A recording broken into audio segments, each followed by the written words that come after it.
আজকের গল্প মাধবী ভট্টাচার্যের লেখা জীবন যেমন। মাছের বাজারে পৌঁছতেই পাটা থমকে গেল। কত বড় বড় কই মাছ উঠেছে। নীলু খুব ভালোবাসে এরকম বড় বড় দেশি কই।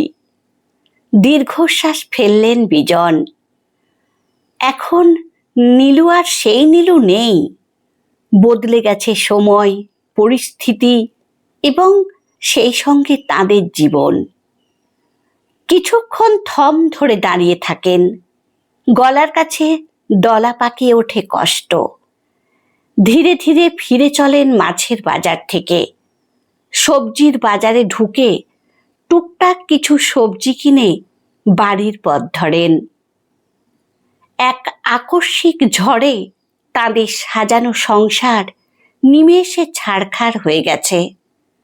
থমকে গেছে সময়। জীবনের প্রয়োজনে যে কাজগুলো না করলেই নয়, সেগুলোই করে চলেছেন যন্ত্রের মতো। কণা রান্নাঘরে সকালের খাবার বানাচ্ছিলেন। বিজনের পায়ের আওয়াজে ঘুরে তাকালেন। দু চোখের নিচে অনিদ্রার গাঢ় কালি। অদ্ভুত শীতল দৃষ্টি চোখে। মানসিক ক্লান্তি অথবা অবসাদ দৃষ্টিতে ছাপ ফেলে রেখেছে। থলেটা নামিয়ে রেখে বিজন প্রশ্ন করলেন, নীলু কোথায়? ঘুম থেকে উঠে ব্যালকনিতে গিয়ে সেই যে বসেছে, আর নড়াচড়া নেই। চা দিয়েছিলাম, দেখো ঠান্ডা হয়ে জল, মুখেও তোলেনি। কণা ক্লান্ত গলায় বললেন, কিছুদিন সময় দাও। এত বড় শোক, এত আঘাত সয়ে যেতে একটু সময় তো লাগবেই। ধীরে ধীরে সব ঠিক হয়ে যাবে। যেন নিজেকেই সান্ত্বনা দেওয়ার চেষ্টা করলেন বিজন। আমি আর সহ্য করতে পারছি না। কণার গলায় হাহাকার। আমরা যদি এমন করি, ওকে সামলাবে কে? বিজন অসহায় গলায় বললেন। চুপ করে গেলেন কণা। বিজন ব্যালকনিতে গিয়ে দেখলেন নীলু আনমনে নিচের রাস্তার দিকে তাকিয়ে আছে। সামনে ছোট্ট টেবিলে পড়ে রয়েছে চায়ের কাপ। কি রে মা, চা খেলি না? চমকে তাকালো নীলু। চোখের নিচে গাঢ় কালি, চুল উস্কো খুস্কো। একদিনও বোধহয় রাতে ঘুমোয় না। একটু হাসির চেষ্টা করে সে বলল, এই তো খাচ্ছি বাবা। ঠান্ডা চায়ের কাপ তুলে চুমুক দিয়ে হাসল নীলু। বিজন স্তব্ধ হয়ে দাঁড়িয়েছিলেন। ছটফটে প্রাণবন্ত মেয়েটার এ কি দশা হয়েছে! কিছুতেই যেন ওর কিছুই এসে যায় না। অথচ এমনটা কি হবার কথা ছিল? নিজের পছন্দের ছেলের কথা বাড়িতে জানিয়েছিল সে মাস তিনেক আগে। ছোটবেলা থেকে তারা নীলুকে যথেষ্ট স্বাধীনতা দিয়েছেন। মেয়ের প্রতি তাদের অগাধ বিশ্বাস।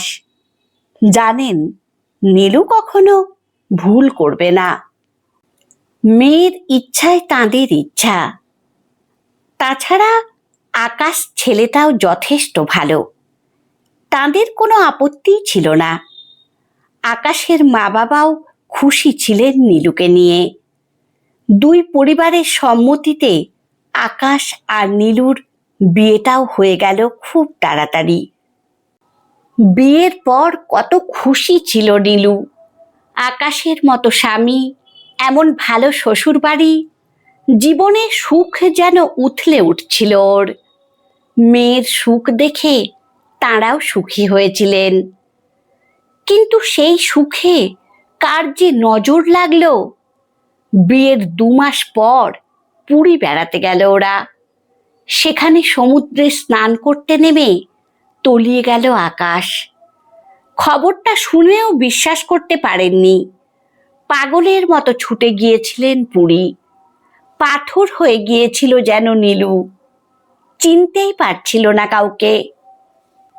সমুদ্রের ঢেউ নীলুর জীবন থেকে আকাশকে তো কেড়ে নিয়েই ছিল, সঙ্গে নিয়ে গিয়েছিল ওর জীবনের সমস্ত রং। সবচেয়ে দুঃখজনক হলো, বাড়িতে ফিরে যাওয়ার পর আকাশের মা বাবা বারবার মেয়েটার দিকেই আঙুল তুলছিলেন। তুই অপয়া, তুই অলক্ষণে, তোর জন্যই আমাদের ছেলেটা চলে গেল। তুই কাছে থেকেও বাঁচাতে পারলি না, একা সমুদ্রে ছেড়ে দিলি। নীলু হয়তো বিশ্বাস করতেই শুরু করেছিল আকাশের মৃত্যুর জন্য ওই দায়ী। ওর চোখের সামনে আকাশ ডুবে গেল, কিন্তু ও কিচ্ছু করতে পারল না। এত বড় অপবাদের বোঝা মাথায় নিয়ে মেয়েটা বাঁচতেই ভুলে যাচ্ছিল। বিজন সহ্য করতে পারেননি, ছুটে গিয়েছিলেন ওই বাড়ি। মেয়েকে বুকে টেনে নিয়ে ওদের মুখোমুখি দাঁড়িয়ে বলেছিলেন, কেমন মানুষ আপনারা? ওর জীবনে এমন এক সর্বনাশ ঘটে গেল যার ক্ষতিপূরণ হয়তো সারা জীবনেও হবে না। এই ভয়ঙ্কর দুর্ভাগ্যের জন্য ওকে দায়ী করছেন আপনারা? ও কোথায় গিয়ে দাঁড়াবে এখন? শুধু ওর সর্বনাশ হলো, আমাদের হয়নি? বলেছিলেন আকাশের মা। আপনাদের জন্য আমার সমবেদনা রয়েছে, কিন্তু এই ক্ষতিটা তো আমাদের সবার, আর এর জন্য কেউ দায়ী নয়। সবটাই ভাগ্যের দোষ। বিজন বোঝাতে চেষ্টা করেছিলেন, আপনাদের মেয়েই আমাদের ছেলেটাকে খেয়েছে। আমার আকাশ ওর জন্যই হারিয়ে গেছে। শোকে পাগল এক মায়ের কথাগুলোকে না ধরতেই পারতেন বিজন, কিন্তু মেয়ের ফ্যাকাশে মুখের দিকে তাকিয়ে তার মনে হয়েছিল এখানে থাকলে ও বাঁচবে না। সেই মুহূর্তে নীলুকে নিয়ে বেরিয়ে এসেছিলেন ওই বাড়ি থেকে।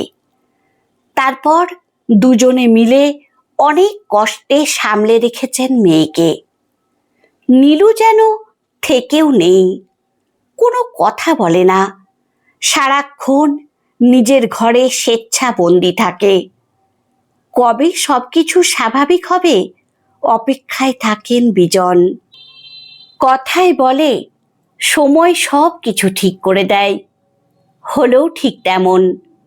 মা বাবার যত্নে ভালোবাসায় ধীরে ধীরে নীলু স্বাভাবিক হয়ে আসছিল। আগের মতো চুপচাপ থাকে না আর। যেটুকু বিষাদ রয়ে গেছে সেটুকু কেটে যাবে সময়ের সাথে সাথে। নিশ্চিন্ত হন বিজন আর কণা। বছর 3 পরে একটা স্কুলে শিক্ষিকা হিসেবে জয়েন করলো নীলু। মা বাবা আর মেয়ের সংসার আবার জমজমাট খুশিতে আর আনন্দে। আকাশ আর কোথাও নেই। নিশ্চিন্ত হন বিজন। তার মনে তখন অন্য চিন্তা। নীলু আর কতদিন একা একা থাকবে? ওর তো নতুন করে সব শুরু করা উচিত। একদিন অনেক কষ্টে সাহস সঞ্চয় করে বলে ফেললেন, একটা কথা তোমায় বলতে চাইছি নীলুমা। নীলু জিজ্ঞাসু চোখে তাকিয়েছে। বিজন গলা খ্যাকারি দিয়ে বললেন, কতদিন এভাবে একা থাকবি মা? আমাদের বয়স হচ্ছে, তোকে এভাবে রেখে যে মরেও শান্তি পাবো না। নীলুর মুখটা পলকে ফ্যাকাশে হয়ে গেল। একটু পরে অস্ফুটে বলল, আমি তোমাদের সঙ্গে খুব ভালো আছি বাবা, আমার আর কাউকে চাই না। কিন্তু আমরা ভালো নেই রে মা। কেন? তোকে এভাবে দেখতে আর ভালো লাগছে না। জানি একটা দুর্ঘটনা ঘটে গেছে, কিন্তু নতুন করে শুরু করতে তো কোনো বাধা নেই। আমাদেরও তো স্বাদ হয় নাতি নাতনির মুখ দেখতে, বুঝিস না কেন? কণা বলেছেন। একটু সময় চুপ করে থেকে নীলু বলল, ঠিক আছে, তোমরা যা ভালো বোঝো করো।